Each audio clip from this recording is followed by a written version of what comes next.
Bueno, buenos días. Vamos ya aquí a comenzar el 16 Congreso del RESCON.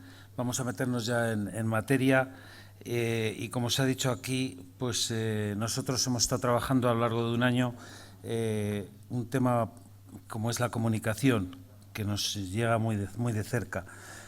También hemos querido introducir y queremos hacer constar que va a ser un congreso libre de papel, en la medida que podamos ir avanzando en este tema que tiene una repercusión sobre el medio y sobre la salud.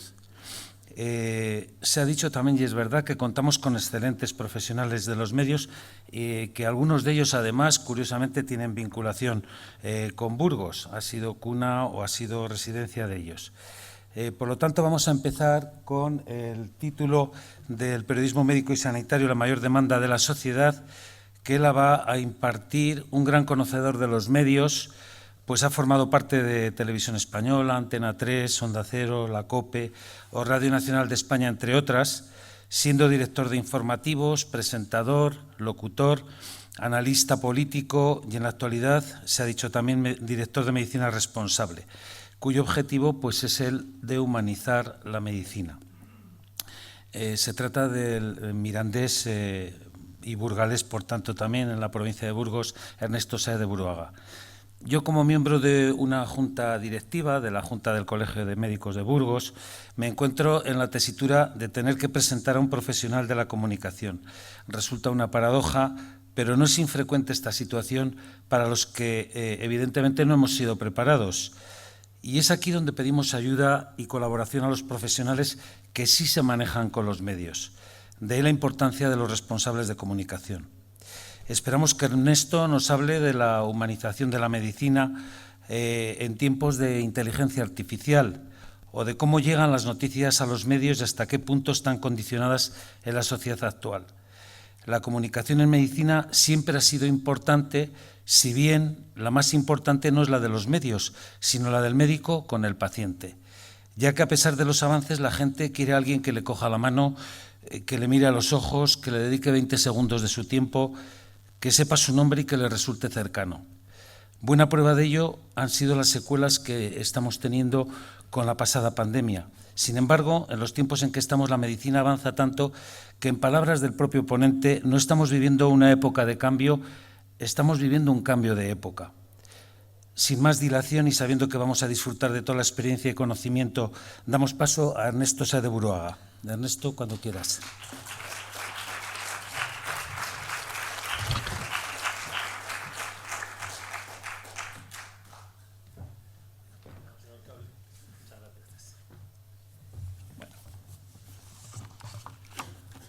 Permitirme. ¿Tenemos los vídeos preparados? ¿Los vídeos? Gracias. Bueno, muchas gracias. Buenos días a todos. Muchas gracias por invitarme a este congreso. Es parte fundamental Burgos de mi vida, personal y profesional. Aquí empezó todo, profesionalmente. Aquí hice magníficos amigos, algunos acabo de ver al entrar. Y todo lo que sea Burgos significa alegría en mi vida. Y por tanto, hoy estoy especialmente feliz de estar aquí. Yo no doy conferencias porque no sabría, soy periodista, no soy catedrático, ni sé confeccionar una conferencia al uso. Y como soy periodista, pues no voy a hablar de lo que dice el título de la conferencia que voy a hablar. Voy a hablar de divulgar temas sanitarios y de humanizar la medicina, porque son los dos ejes que hicieron que mi vida, cuando dejé el periodismo activo, como digamos, pues la convertí en otro tipo de periodismo dedicado a divulgar la sanidad y a humanizar la medicina. ¿Por qué? Por todo lo que vais a ver y vais a escuchar. Cambió todo y empezó otra vida. Bueno, en cualquier caso, llevo más de 30 años contando historias en la prensa, en la radio y en la televisión. Los periodistas contamos historias y las historias son lo más parecido a las fichas de los pacientes o del personal de un hospital o de un centro sanitario. ¿Por qué? Porque tienen nombres y apellidos. Detrás de un nombre y apellidos hay una persona y sentimientos y, en definitiva, reflejamos nosotros, cuando contamos cosas, la vida cotidiana. Y además los profesionales de la sanidad y los periodistas tenemos muchas cosas en común, muchísimas, siendo profesiones tan diferentes. La primera y más importante es que trabajamos con seres humanos, que es el material más sensible. Nuestros errores y nuestros aciertos inciden en la vida de los demás, en su bienestar, en su prestigio, en su intimidad, en su honor. Podemos ayudarles o podemos convertir su vida en un infierno. Recuerdo la anécdota de un médico al que acusaron de pederasta. 6 meses después se demostró que había habido un error y que no tenía nada que ver con aquel acto de pederastia. Cuando pasa un año, tan solo se recuerda la primera noticia, la que se le acusaba de pederasta, hasta el punto de que cuando 20 y tantos años después se refería la gente a ese médico y no recuerda el nombre, dice, hombre, sí, el pederasta. La información nunca ha sido inocua. Por encima de todo, en un mundo convulso como nunca, deberíamos de mantener nosotros, los periodistas, algunos principios inalterables para la buena praxis. El primero, que también se lo digo a los médicos, sería tratar a los demás como nos gustaría que nos trataran a nosotros. Y el segundo, aunque parezca increíble que haya que decirlo, confirmar la veracidad de las noticias. Creo firmemente que para ser un buen médico hay que ser una buena persona. También lo pensaba del periodismo, pero confieso con amargura que estaba equivocado. Desengañado de mi profesión, un buen día decidí dejar de contar historias hasta que volví a encontrar mi camino en ese proceso clave de la comunicación médico-paciente, lo que se llama humanización de la medicina. Y malos tiempos tienen que correr cuando hay que explicar lo que para mí en medicina es obvio, humanización. Como soy periodista y vengo del mundo audiovisual, tenemos una productora de televisión y hacemos una plataforma digital donde casi todo lo contamos a través de vídeos. Traigo un vídeo de una serie de televisión para explicar exactamente lo que quiero decir. Vamos a verlo. Hemos echado un vistazo a las ecografías y hemos escuchado su historial médico. No todo el mundo puede verme el pecho en la primera cita. Tenemos a una auténtica paciente de cáncer. Futuros médicos, háganle preguntas reales. ¿Sí? ¿Ha considerado un protocolo basado en quimio? No, estoy segura de lo que significa. Sí, la señora Jamieson está en un ensayo clínico que emplea la quimioterapia. ¿Usted? ¿Cuál era el índice de Breslow en su primera extracción de nevus displásicos? De nuevo, no he entendido nada. El nevus displásico es un lunar. ¡Oh! ¿Sí? Bien, pues... lo que puedo deciros es que me quitaron cosas de la espalda. ¿Sí? Como paciente de cáncer, ¿qué consejo les daría a los jóvenes médicos?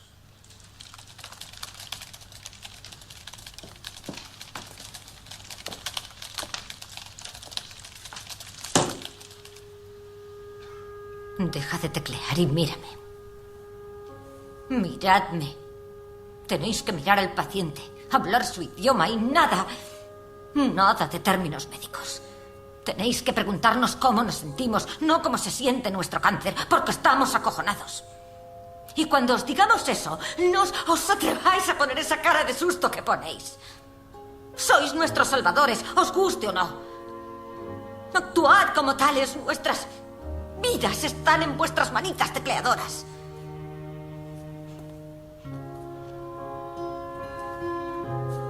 Por favor, escuchadnos. Algo más de 2 minutos. Recordad nuestros nombres. ¿Sabe, Dr. Sherman? Lee Fallon es una persona. No es solo una baja de su ensayo. Y cuando las cosas se pongan feas, feas de verdad, cogednos fuerte de la mano. No nos soltéis. Puede que seáis la última persona que veamos en vida. Si eso os asusta, no deberíais ser médicos del cáncer. Seamos más optimistas, señora James. ¡No haga eso!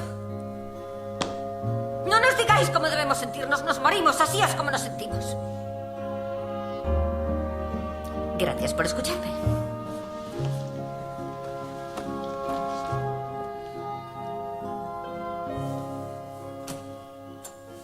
No hay nadie más indefenso que un enfermo.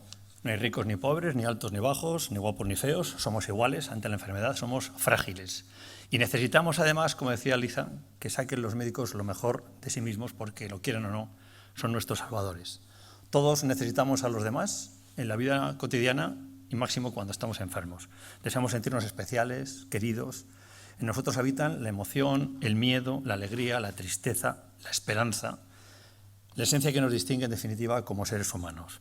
La relación médico-paciente, se lo digo habitualmente cuando estoy con los médicos y con los gerentes. Ayer estuve con los gerentes de Andalucía y les digo siempre que la gestión no puede ser un trámite administrativo, pero que también la gestión, por supuesto, la buena gestión salva vidas.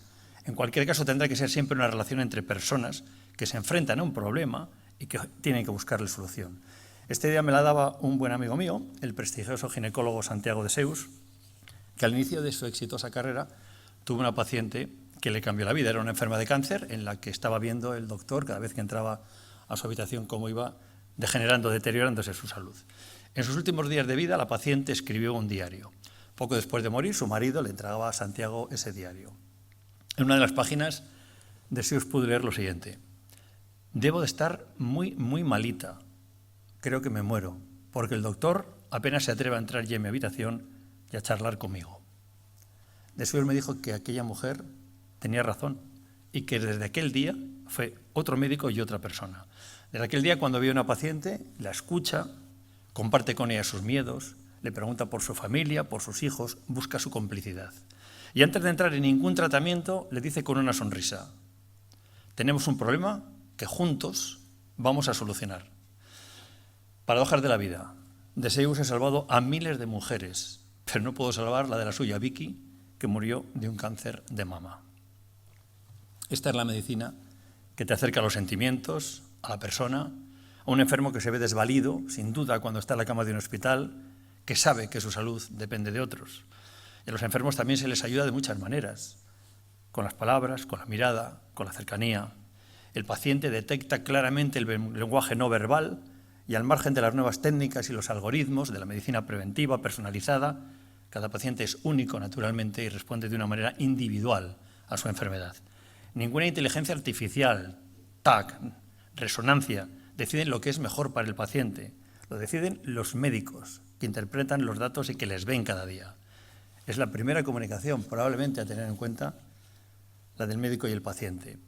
La pandemia nos ha dejado muy claro lo que de verdad necesitaban los enfermos.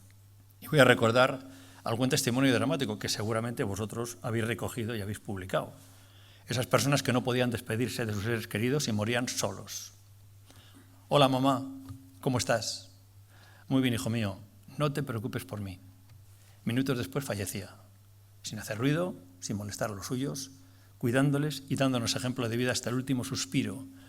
Y aquí quiero honrar a la generación de nuestros padres, que nunca pensaron en ellos y siempre en sus hijos. Hace 3 años escribí con Luis del Val, un buen amigo mío, un libro titulado Mírame a los ojos. Va de médicos y queríamos reflejar sobre todo esa necesidad de humanizar la medicina. El libro lleva esta dedicatoria, ojalá sea para todos los médicos y personal sanitario que están aquí, a los médicos que nos miran a los ojos y nos cogen de la mano cuando más les necesitamos. En el libro aparecen 10 médicos, 2 son médicos de pueblo, de pueblos de Aragón, pueblecitos de 100 vecinos. Luis del Val fue a preguntarles en la consulta cómo era su médico. Y la respuesta es tan simple como indicativa de lo que pensaban. El médico es un doctor muy bueno, se sabe mi nombre. Este libro hizo que me llamaran sociedades médicas y hospitales a dar conferencias sobre humanización de la medicina y la relación médico-paciente. Es sorprendente que un periodista le pida a los médicos, en congresos médicos, que vaya a hablarles de humanización. Algo hemos conseguido porque el año que viene en las 8 universidades de Madrid, en la Facultad de Medicina, públicas y privadas, se empieza ya a estudiar comunicación y humanización de la medicina. No estábamos tan equivocados los periodistas que decíamos que algo fallaba. Por eso hablo yo aquí de humanización, porque quiero buscar ese camino y un punto de encuentro entre médicos y pacientes, porque todos, los médicos también son pacientes y entonces se dan cuenta de las dificultades. Los pacientes, por regla general, recordemos, demandan 3 cosas muy sencillas: que sepan su nombre, que le dediquen una sonrisa y que le escuchen. Un paciente necesita entre 60 y 80 segundos para contar su problema. El médico le suele interrumpir apenas llega a los 20. Y escuchar es comprender, es respetar y es tener más datos para acertar en el diagnóstico. En ese libro los médicos nos cuentan cómo viven esa relación con los pacientes, cuando tienen que dar malas noticias, que nadie se lo ha enseñado, cuando no les comprenden, cuando tienen quejas, cómo se enfrentan a los pacientes, a las familias, cómo viven ellos dentro y fuera de la sanidad. Son buenos profesores, por cierto, los veteranos para alumnos que necesitan referencias. Los veteranos pueden enseñar a los jóvenes, por increíble que parezca en esta sociedad. Recordemos, por ejemplo, a Samir, que ya conocen su artículo sobre el pH de una lágrima. Me enseñaron la escala EVA del dolor, pero no cómo consolar el dolor de Eva. Se olvidaron de decirme lo más importante, que a veces una sonrisa es analgésica, que una mano en el hombro es el mejor antihistamínico y que llamar a la gente por su nombre es la benzodiazepina de inicio de acción más corto y de semivida más larga. Por supuesto que hay mucha gente en los hospitales, en los colegios, que humanizan y dan nombre a la estadística, nombre propio. Y también me pregunto cómo es posible que nosotros, los periodistas, los ciudadanos, los enfermos, no reparemos en ellos, en sus propias vidas. ¿Qué problema tienen? ¿Cómo han llegado esa mañana a la consulta? ¿Les irá bien o les irá mal en la vida? ¿Tienen hijos? ¿Tienen pareja? ¿Quién les cuida? ¿Quién les anima? ¿Quién les quiere? ¿Quién les da una palabra de ánimo en esos días grises que se enfrentan a los pacientes o esos problemas? ¿Y quién les apoya cuando piensan en dejarlo? A los médicos a veces tampoco les compensa ser médicos. Cuando se deprimen, ¿quién les ayuda? No sabemos nada de ellos y no reparamos en ellos presos de nuestra enfermedad. Pero confiamos en ellos, como decía Lisa, porque somos dependientes y son nuestros salvadores. En cualquier centro hospitalario fluye la vida, vosotros tenéis que comunicar cosas médicas. Voy a poneros un ejemplo de cómo la humanidad ha cambiado la historia de un hospital. Es un hospital en Cleveland, Ohio. Este hospital tenía una referencia técnica, digamos, impresionante, las mejores tecnologías, los mejores robots, todo era la última moda, pero no conseguían entrar entre los hospitales de referencia de Estados Unidos. Llegó un director nuevo en el año 2012 y dijo, nos hemos equivocado, no hemos escuchado al paciente. Y todo cambió en torno al paciente. El paciente era el centro del hospital y de la vida hospitalaria. Y los médicos tenían que convivir con el celador, con el paciente, y entre todos consiguieron hacer un hospital diferente basado en la humanización. Lo llaman experiencia de paciente. No es un hospital cualquiera, no me voy a equivocar los datos, el año pasado facturó 62.000 millones de dólares, 300 millones para la inversión, 3.000 médicos, 5.000 camas y se está expandiendo por Estados Unidos. Es el mejor ejemplo de lo que vive un hospital y de lo que sienten todos, los médicos o los enfermos. Yo el vídeo lo encontré por casualidad y no sabía cuál era su origen, y es el que os he explicado ahora. Creo que veis el vídeo porque es bastante ilustrativo.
Venden sentimientos. Este hospital está considerado uno de los 5 mejores y más prestigiosos de Estados Unidos.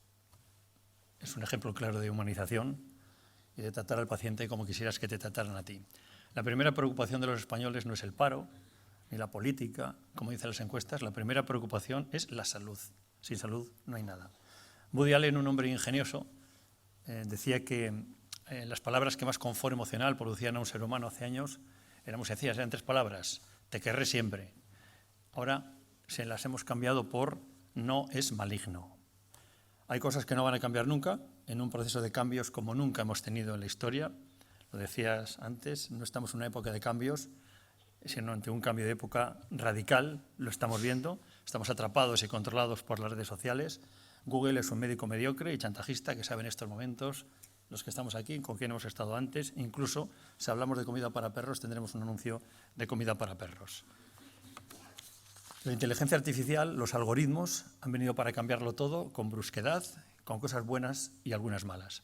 Diagnosticarán con eficacia, eliminarán procesos, ya lo hacen, que realmente actúan ahora en ellos los médicos, y van a hacer surgir nuevas profesiones en el mundo sanitario. De hecho, estamos ya en manos de la biotecnología.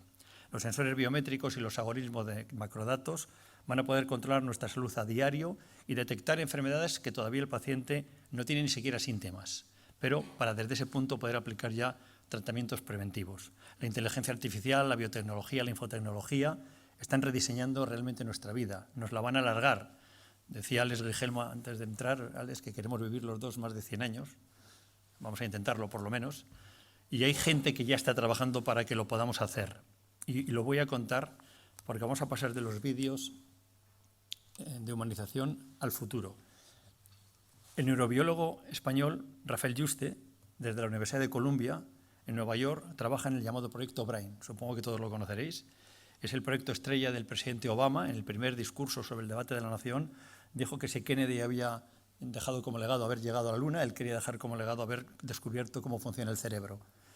El propio neurobiólogo Yuste, madrileño, se enteró de que su proyecto era tan importante porque, estando en casa con su mujer, vio que el presidente anunciaba lo que él había presentado en la Casa Blanca. Se centra el estudio en descifrar cómo se elabora un pensamiento y, a partir de ahí, cómo cambiar nuestra forma de ser y de vivir. Estoy convencido que no habéis tenido la oportunidad de escuchar recientemente a Rafael Yuste, pero voy a recuperar un pasaje de una entrevista que le hice el 23 de junio. Era el aniversario de nuestro medio de comunicación, y como periodista y como curiosidad, y yo creo que es el momento aquí de que lo veáis, nos describe cómo va a ser nuestro futuro inmediato aplicando la inteligencia artificial y las nuevas tecnologías.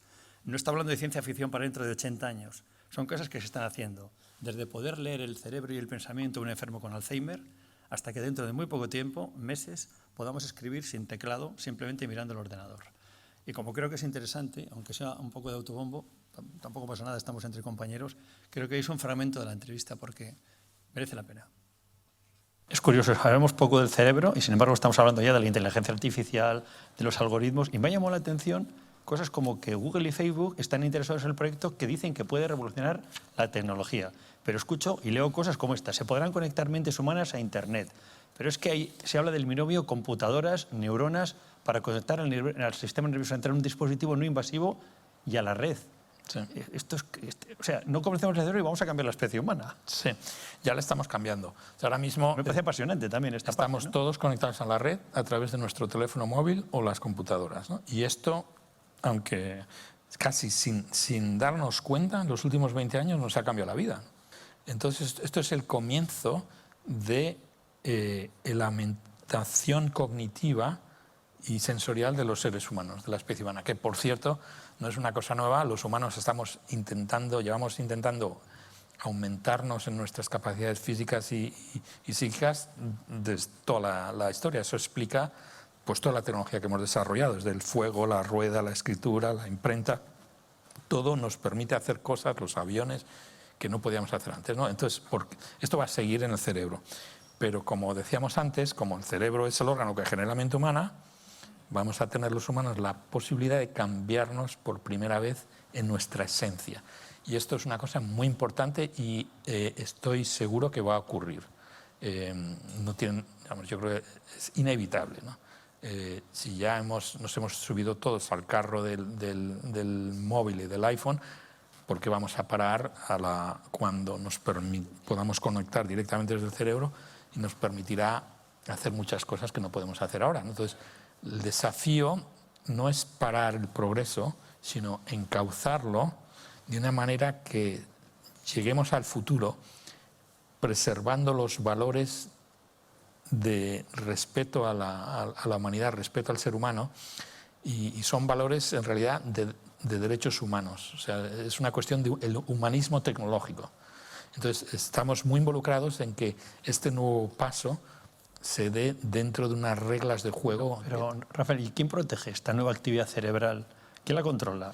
Mira, ¿dónde está la raya, la ética, el ordenamiento jurídico? Ahora mismo no hay ninguna.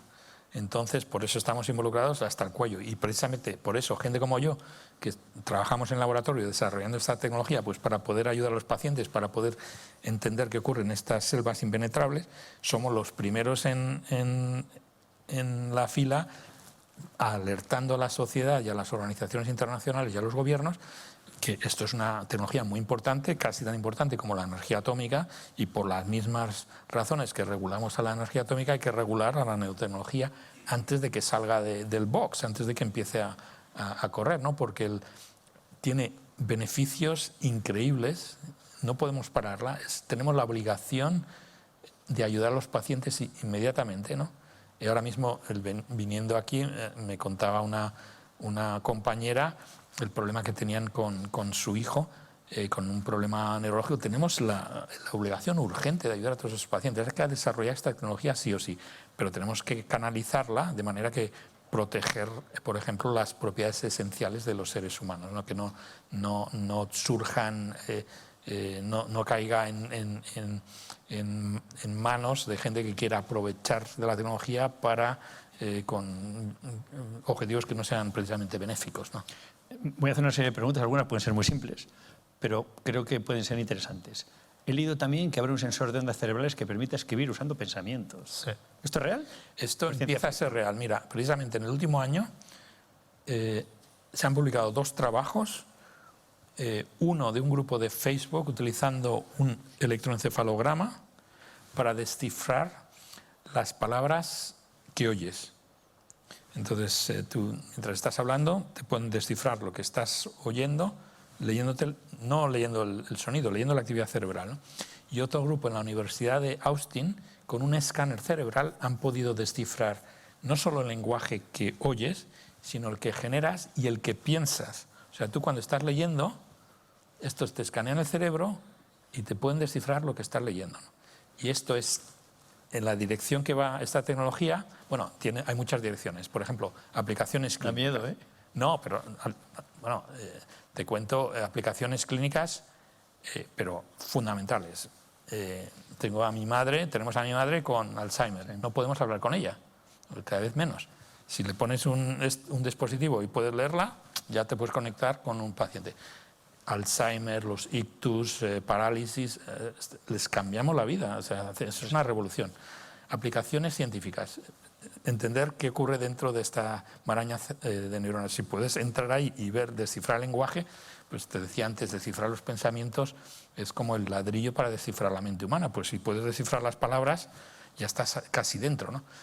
Ahora, aplicaciones comerciales. Escribir a máquina pensando. Esto es uno de los proyectos estrella de Facebook, es precisamente deshacerse de los teclados. Me está dejando alucinado. Imagínate, yo soy muy malo escribiendo a máquina, ¿no? Y desafortunadamente tengo que pasar todos mis días escribiendo a máquina. Imagínate que puedas, pensando, que se te escriban directamente lo que quieras teclear, ¿no?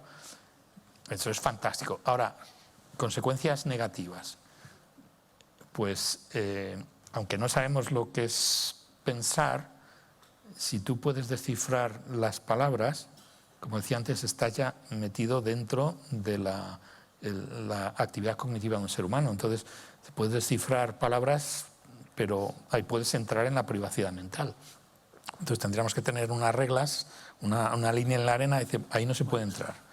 O se puede entrar solamente en ciertas condiciones para ciertas aplicaciones, este es pero el futuro, no otras. por este trabajo que estaba contando, sí que habéis escuchado. es posiblemente el premio Nobel de Medicina de este año, según apuntan todos los que saben. Se lo pregunté a él, me dice, bueno, yo no, mi equipo es probable que nos den el premio Nobel este año por esto que acabáis de escuchar. No somos ajenos al gran debate mundial abierto hace un año por los prestigiosos hombres de Google al asegurar que un chatbot de la compañía tiene conciencia. Black Lemon, ingeniero investigador, fue despedido en junio del 2022 tras difundir conversaciones con el sistema Lambda, una herramienta de inteligencia artificial. Fue despedido, naturalmente. Y también el vicepresidente de investigación de Google, tras publicar un artículo en The Economist diciendo que sentía con intensidad que estaba hablando no con una máquina, sino con un ser inteligente. No es ciencia ficción, es la realidad, pero hay algo que no cambiará nunca por mucha inteligencia artificial y algoritmo, que es la relación personal de tocar y de ver un médico a un paciente. ¿Cómo se explica a un paciente que tiene cáncer? ¿Cómo reaccionan los pacientes? No necesitamos las herramientas artificiales, sino la palabra. La comunicación en el mundo de la sanidad en general no es inofensiva. Vivimos en un ritmo acelerado, nos instalamos nuestro trabajo, nuestro día a día, nos instala en un vértigo continuado, donde es difícil encontrar la medida de las cosas. En un telediario caben 18 o 20 noticias, hay que contar en minuto y medio la que corresponda a un tema sanitario o cualquier tema político. En un medio escrito caben muchas más, pero la radio y la televisión llegan masivamente al público. La medicina hace mucho que además se ha incorporado al éxito de las audiencias, a la guerra de audiencias, las noticias de salud. Nosotros cuando pasamos de Televisión Española a Antena 3 dijimos que, oye, ¿qué podemos hacer diferente? Metimos noticias de salud y ahí el telediario hacía una segunda cabecera y empezamos a subir de audiencia. Cuando hablamos de un nuevo medicamento, se colapsa la centralita, es verdad. Y cuando los problemas nos afectan a todos, hemos vivido muchas crisis. Síndrome tóxico, vacas locas, gripe A, el ébola, el COVID. El síndrome tóxico fue el primer gran impacto de nuestra generación. Los gabinetes de comunicación de los colegios de médicos, de algún ministerio y de algún hospital tuvieron serios problemas porque hubo un momento determinado que un grupo de médicos del Niño Jesús, encabezados por el pediatra Juan Casado, descubrió que no era el bichito que se caía y se mataba, que no eran los tomates, sino que era el aceite de colza desnaturalizado. Y lo descubrió simplemente porque sus médicos hicieron un estudio muy sencillo. En este edificio, que están enfermos 23 de los 60, ¿qué tienen en común? En este edificio y se dieron cuenta que tenían en común el aceite tóxico. El hospital no quiso comunicar la noticia, el colegio tampoco, y el Juan Casado se presentó en el Ministerio de Sanidad donde no le recibían y se quedó sentado hasta que le recibieron. Y el ministro dijo, bueno, esto ya veremos, esto es muy complicado, no queremos líos. ¿No queréis líos? Mañana rueda de prensa y lo cuento yo. Tenéis hasta el telediario de las 9 para contarlo. Lo contaron y todos supimos que era el aceite de colza. Primera gran crisis de comunicación en una epidemia o en algo que podía pensarse que era una epidemia y al final resultó una intoxicación por aceite. ¿Qué decir de las vacas locas? Todo el mundo hablaba de las vacas locas hasta que en el telediario llevamos a Badiola, el profesor Badiola. La primera pregunta que le hice abriendo el telediario, ¿puede ir mi hijo a McDonald's a comerse una hamburguesa? Sí. ¿Podemos hacer ¿podemos comer carne sin preocupación? Sí. ¿Podemos hacer caldo con los huesos de la carne? Recordad que la ministra se dijo, no, el huesecito, la carne. Sí. En menos de una semana se dejó de hablar de las vacas locas hasta hoy. Con el ébola fue distinto, el miedo se apoderó de todos, los políticos ayudaron poco y los medios de comunicación, ya en una carrera por la audiencia y con carga ideológica, ayudaron a la confusión. Cuando se puso al frente de la información a un experto, las aguas volvieron a su cauce. Es creíble. También hay que decir aquí que los medios de comunicación no estuvieron a la altura porque, por desgracia, difamar, mentir, buscar lo escabroso en imágenes donde no se respeta nada ni a nadie, parece ya que lo hemos asumido todos con mucha naturalidad. Y yo voy a contar una anécdota, tragedia de Biescas, 82 muertos, en el camping aquel de la provincia de Huesca. En los telediarios yo saqué una imagen, estaba en Televisión Española, no saqué una imagen de una señora que la subía en una grúa, muerta, desnuda y se la daba a la cara. Tuve que ir al Parlamento a explicarme en una comisión y la pregunta fue esa, que por qué censuraba yo imágenes en Televisión Española. La respuesta a veces es tan simple que no hay que hablar de periodismo, hay que hablar de sentido de la vida y de la ética. Le dije al diputado que me lo preguntó, porque si fuera su madre, seguro que a usted no le hubiera gustado verla en la televisión. Fin del debate. Es que hay que empezar a que defendamos nosotros lo elemental. Tenemos una obligación moral, los periodistas también, de poner barrera y de contar las cosas como son, no como quieren que las contemos. El COVID ha retratado a todo el mundo en la comunicación, en la sanitaria especialmente, porque el mundo ha cambiado, la política ha cambiado y la comunicación ha cambiado. Vale casi todo. No se distingue la mentira de la verdad porque a veces simplemente no conviene. Y perdonad que os lo diga, nunca hemos sido tan manipulados y esclavos de las ideologías. La comunicación está más condicionada que nunca. Los redactores más que nunca dependen de sus editores o de los que les pagan. Escuchamos ya solo los ciudadanos lo que queremos escuchar. El mensaje es lo de menos, lo importante es quién lo transmite y a quién se lo dirige. Y no voy a hablar del relato, para eso está Luis Guillermo, que yo creo que es el periodista más cualificado en España para hablar de gramática. Por cierto, su libro no está en todas las facultades de comunicación y debería estarlo. Tenemos que utilizar nuestro lenguaje para camuflar la realidad, hacer relatos, para cambiar la realidad por algo que sustituya la realidad y nosotros lo asumimos.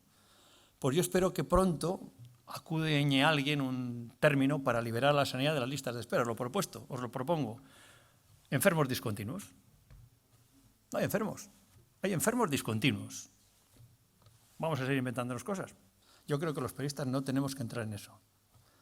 ¿Y qué comunicar en los medios de comunicación? Pues depende del médico, de la especialidad, del interés, del morbo, del experto de comunicación, si lo tienen. ¿Qué interesa a los médicos que se cuente? ¿Y qué interesa a los ciudadanos de los médicos cuando comunican algo? ¿Qué interesa a los medios de comunicación del mundo de la sanidad? Si cruzamos los datos, pocas coincidencias. Pero al menos nosotros tenemos que estar de acuerdo en alguna. Que lo que se cuente siempre, siempre, siempre sea verdad. Que el que lo cuenta tenga credibilidad. Y que por encima de cualquier otra consideración sea bueno para la salud de los ciudadanos. Todo lo demás es ruido. Y hay mucho ruido. ¿Y qué se quiere comunicar? Ya lo sabemos, solo lo que beneficia a la patronal, para entendernos.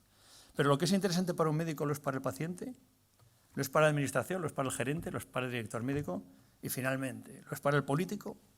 Y en este caso, ¿qué prevalece? ¿El interés del paciente, el del médico o el del político? Nos hemos preguntado el porqué.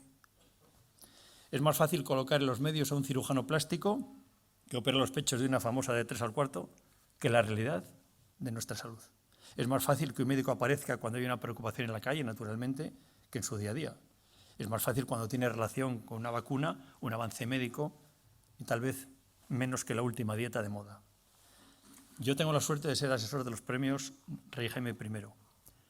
Santiago Grisolí ha muerto hace unos meses, pero a mí me honraba con su amistad. Cuando en el mes de junio celebraba la reunión de los premios, de los jurados, a la hora de cenar, Santiago me honraba a mí cenando con 8 premios Nobel de Medicina. Santiago Grisolía, Buruaga periodista y 8 premios Nobel. Y Grisolía me decía, ¿se da cuenta, señor Buruaga, en su educación me trataba de usted, que estamos ante la mesa de más talento en el mundo? Yo le sonreía, le decía que sí, pero sentía una enorme tristeza.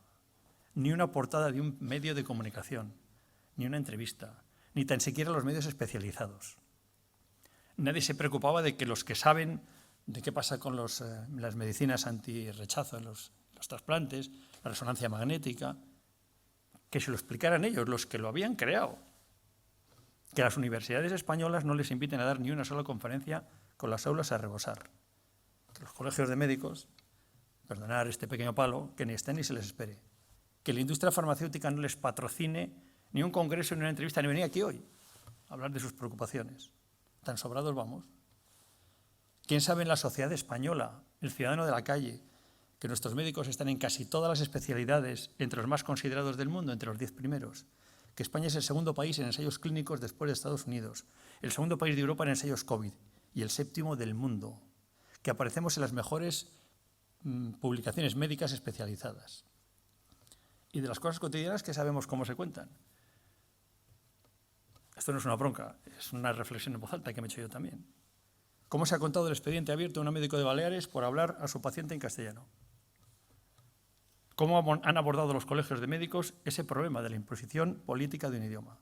¿Cómo lo han defendido sus compañeros? ¿Cómo ha actuado el colegio? ¿Cómo se ha contado? ¿Cómo es posible que entendamos que pueda puntuar más en el idioma que un doctorado? ¿Cómo ha actuado el colegio de médicos durante la pandemia?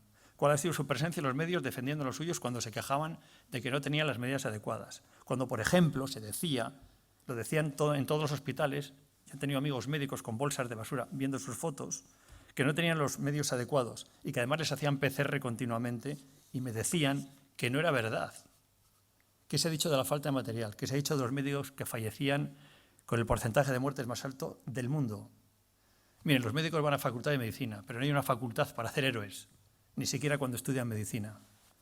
La pandemia ha sido un campo de pruebas donde todos hemos perdido y lo primero que debemos de comunicar siempre es la verdad.